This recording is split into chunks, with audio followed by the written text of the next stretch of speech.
Welcome back to A Wild Approach, and in this video we are covering part 3 of the front yard garden tour. I hope you guys have been enjoying these little videos where I give a little bit of a tour.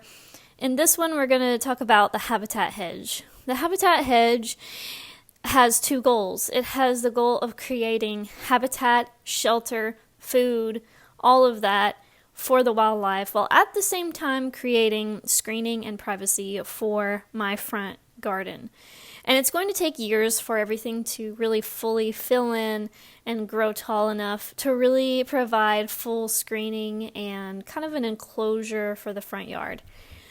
And I also have plans to expand the front yard garden beds to create even more screening and to create even more whimsy and mystery, because I really love some garden mystery. I love turning around corners and seeing something but not being able to see it from all parts of the garden. I like you to be able to go on a journey in the garden.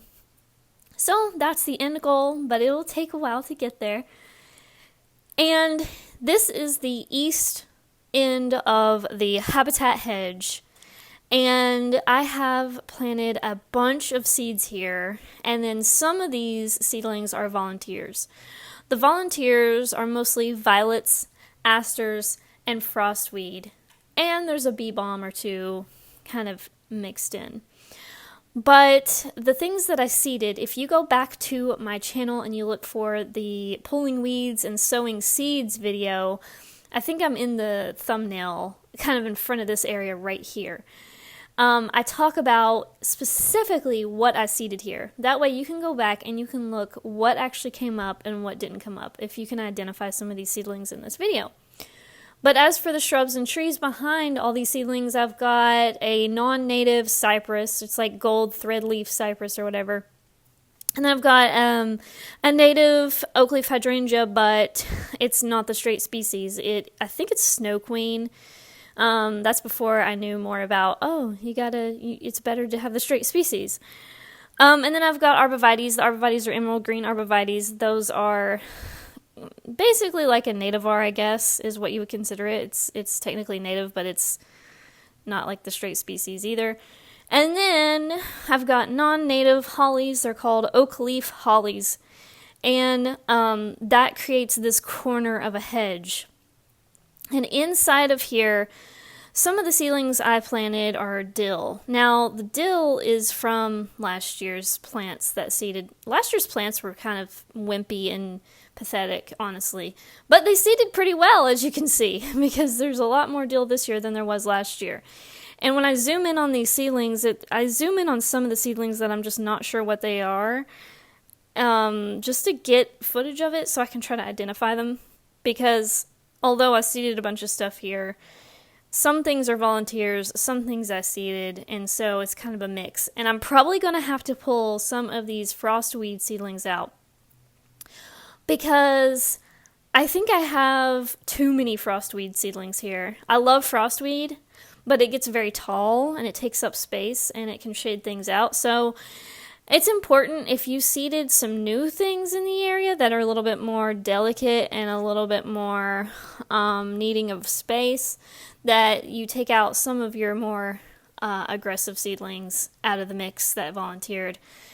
Not always, but in this case, I'm probably going to edit a little bit, just because the frostweed, a lot of these are frostweeds right here. And the asters, a lot of people talk about how asters are hard to identify, and I agree. So I don't know what asters these are, because there are asters mixed in with the dill and the frostweed and all the other seedlings.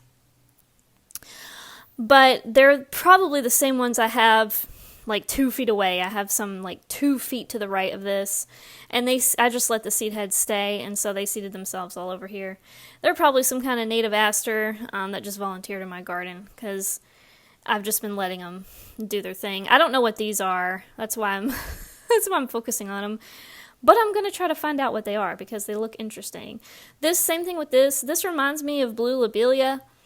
But I'm not really sure, because it also kind of reminds me of plantain, so I'm going to try to figure out what that is as well. I'm going to cross-reference my list of what I planted and cross-reference with what they kind of look like and try to figure out, is that one that I planted or is it plantain? What have I got here?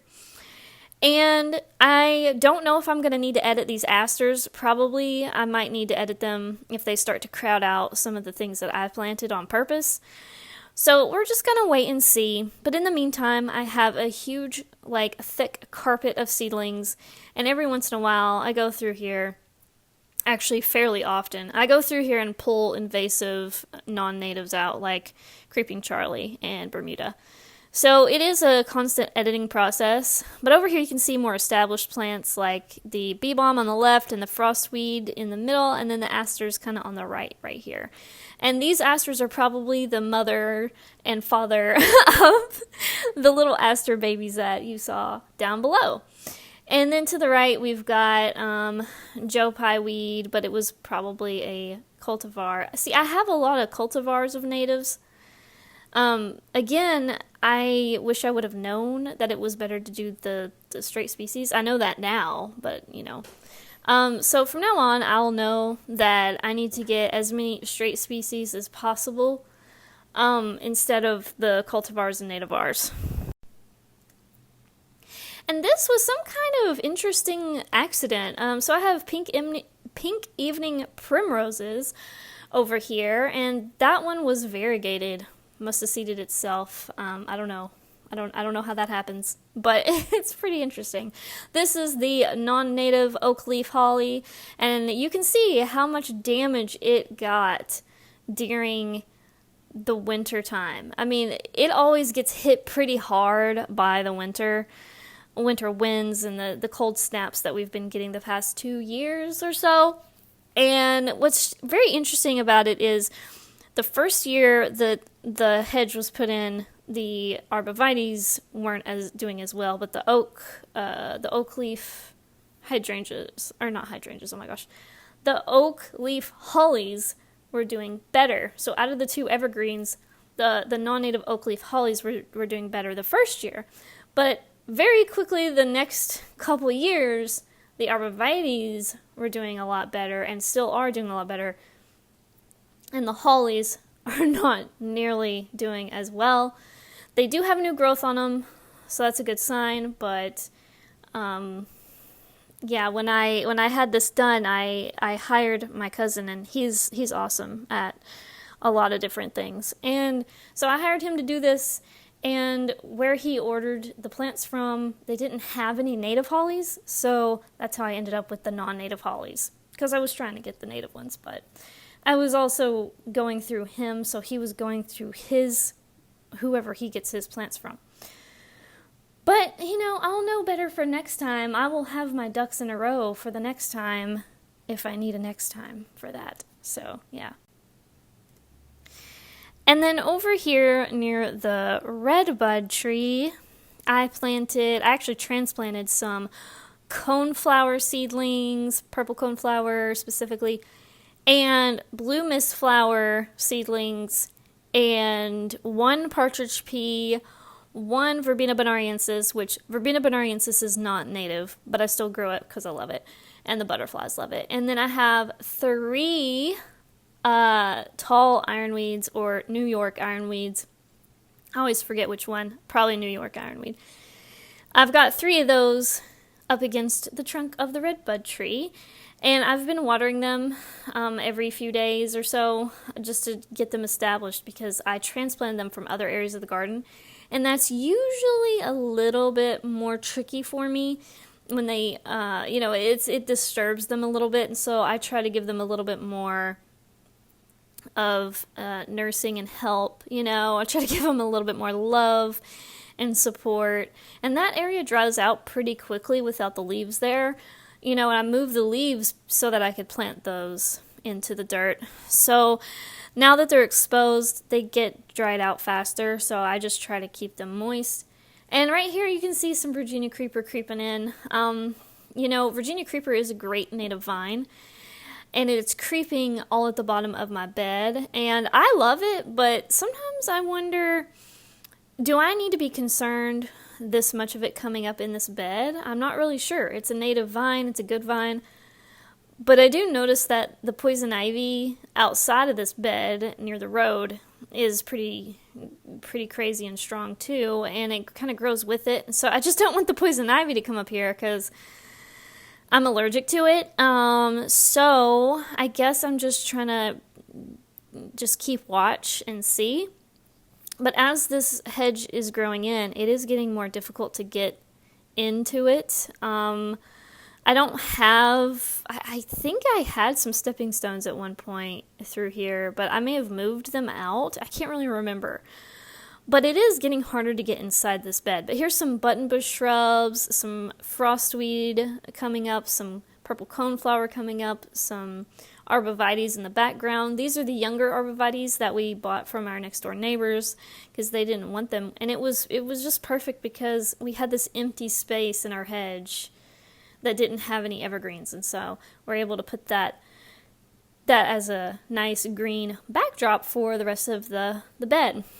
And this is just me looking at the button bushes, and then to the right of the button bushes I have this beautyberry shrub, and then down below I have these variegated phlox. I think they're variegated summer phlox next to wild bergamot, which I keep calling bee balm. If you hear me say bee balm in this video, it's almost always wild bergamot. I only have one other bee balm in my garden that's red, and it's just in one spot near my gate. So every other time you hear me say bee balm, it's probably wild bergamot. And then I have some non-native irises. There's the beautyberry shrub just starting to show some leaves, just barely coming out. More frostweed, sky pencil holly, which is not doing that well.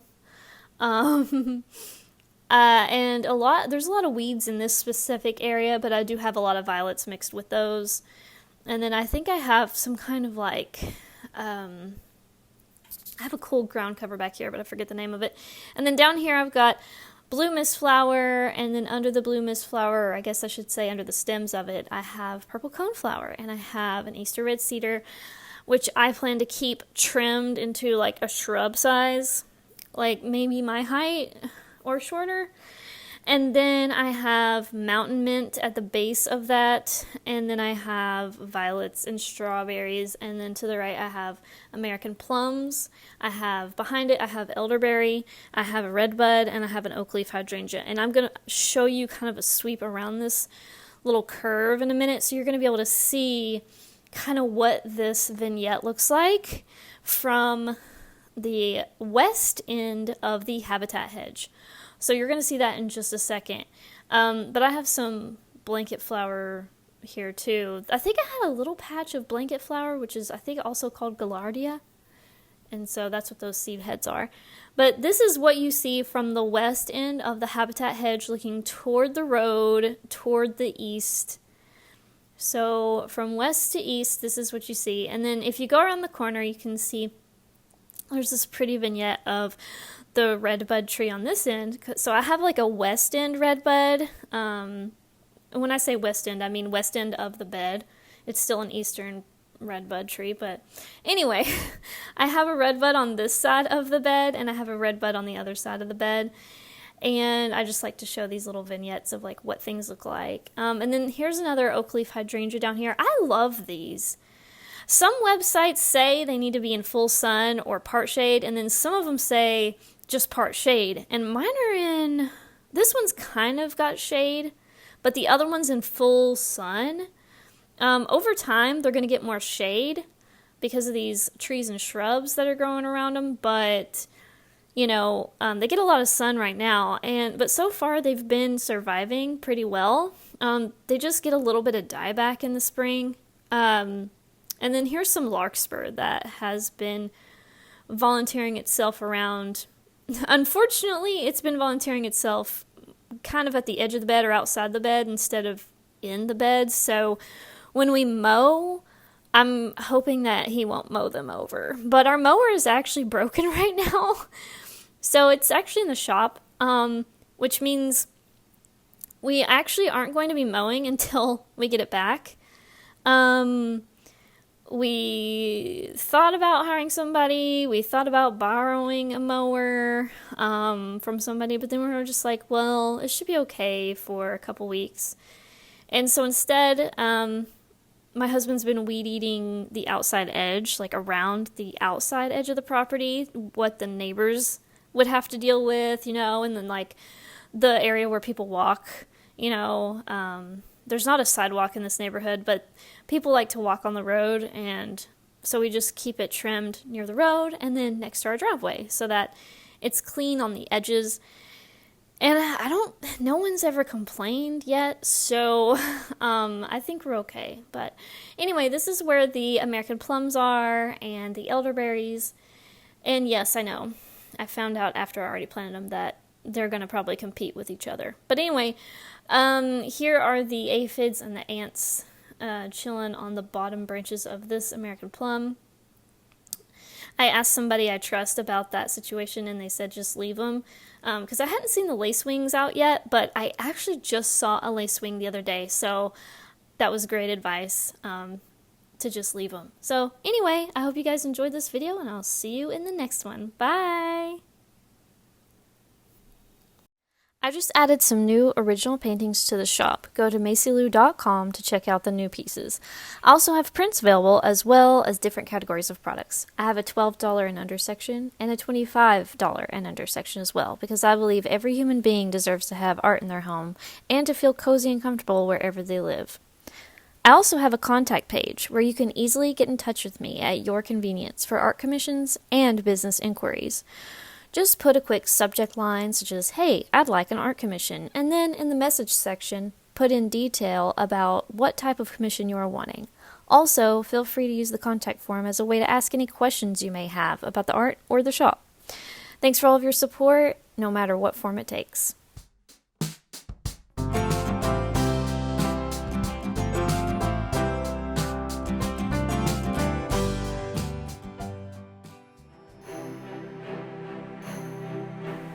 To support the channel, like the video, comment, and subscribe.